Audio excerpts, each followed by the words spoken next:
In 2024, a deep-sea expedition photographed a 2-foot bronze statue lying in the mud of the North Atlantic.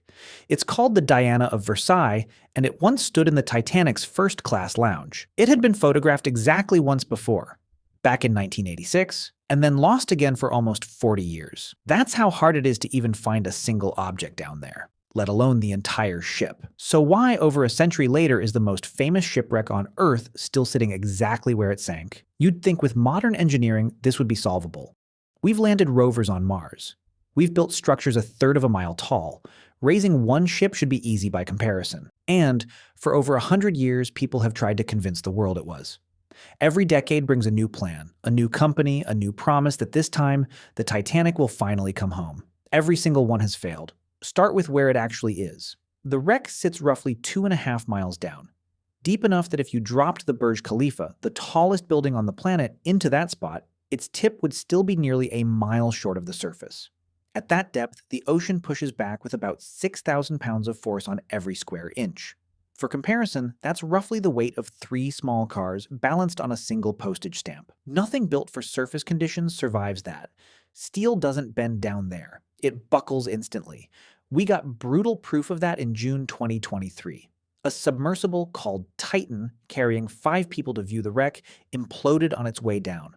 The pressure was so extreme that investigators later described the hull failing in a fraction of a second, faster than any of the 5 passengers could have registered it happening. That's what happens to a vessel purpose-built for that depth. Now imagine trying to rig cables and lifting equipment down there in freezing darkness with zero margin for error.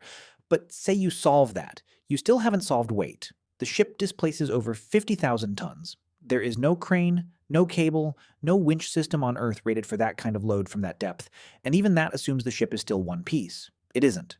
The Titanic snapped in half as it went down, and the 2 sections landed nearly half a mile apart on the seafloor.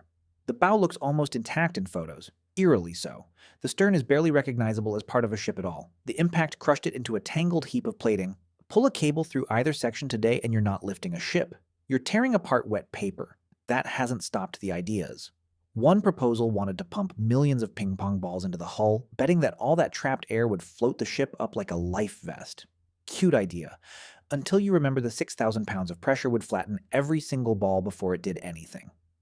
Another plan wanted to inject the wreck with wax, hardening it into something buoyant enough to rise on its own. A separate group proposed freezing the entire ship inside a giant block of ice, then floating the ice to the surface. Engineers who actually ran the numbers on that one calculated it would take something like 500,000 tons of liquid nitrogen. Nobody's pumping 500,000 tons of anything 2.5 miles underwater. Here's the part that actually worked, and it tells you everything. In the 1990s, a salvage team located a section of the outer hull about the size of a city bus, still with portholes intact, and decided to bring just that piece up. Their first attempt in 1996 nearly succeeded. The section broke the surface in front of a crowd of spectators on nearby ships, and then a storm rolled in, snapped the lines, and sent it back to the bottom. It took another 2 years and a second full expedition before that single 15-ton fragment finally made it to dry land for good. One piece. 15 tons. The full ship is more than 3,000 times heavier than that. Here's what almost nobody accounts for, though. The ship isn't just sitting there waiting. It's being actively eaten.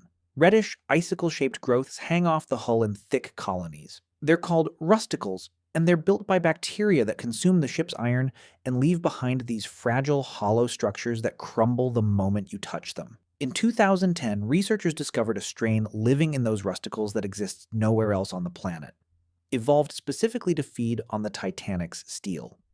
Every year, that process strips away more of the hull. Sections that were clearly photographed intact in the 1980s have since caved in entirely.